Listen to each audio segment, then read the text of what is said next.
unfortunately, people are not aware of this, because I think you can agree with me when I say this, Chris. It's just been centuries of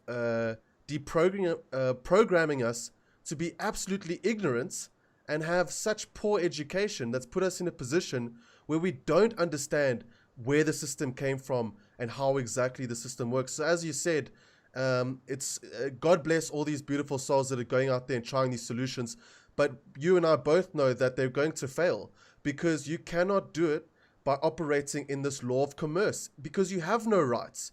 You have no rights when you are operating as a citizen, which is an employee of these private corporations.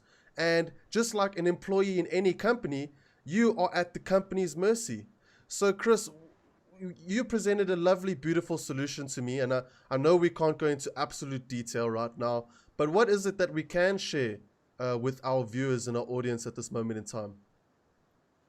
What we're actually teaching them is to interact correctly with your fellow man and woman, instead of walking through this world acting as a legal person.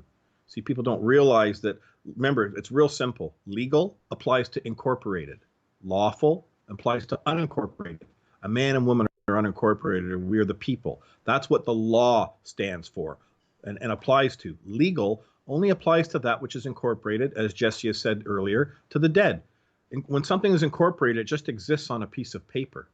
Okay, so when we talk about these governments that are, trespassing these service corporations, well, when you cut right to the chase, there is no government. There's a collective group of people that are supposed to be providing fair and just services to us, right? They're supposed to be our public servants, an incredible, honorable job, and they are not interacting with us in that jurisdiction. They're operating in the world of the dead, where we've been trespassed upon when we came into this world, and that birth certificate, that's what they've created and latched onto to use and manipulate everybody through these courts that we're operating in today in our public courthouses. So.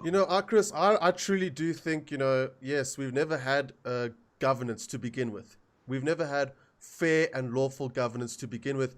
And I simply believe the system was rigged from the start, all the way from the setting up of the International Maritime Admiralty Law, which is allowing these international bankers to transcend their control across borders.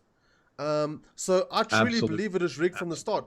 And what Chris is saying, guys, is that it really comes down to understanding that your government is a private corporation, and when you're born, they are turning you into a product of maritime admiralty law. And this is why we're in the situation we're in. And I believe, and from my research, I found out that, taxes, all these regulations, they're all optional. But we have been taught to not believe they're optional because we don't actually understand our rights. And Chris so eloquently puts it, you need to understand who you are, what you are, and what rights it is exactly you possess. Now, Chris, can you tell us a bit more about who it is we are and what rights we actually possess as individuals, especially when we learn how to step outside of this maritime admiralty law into law of the land, which is common law, God's law or no law?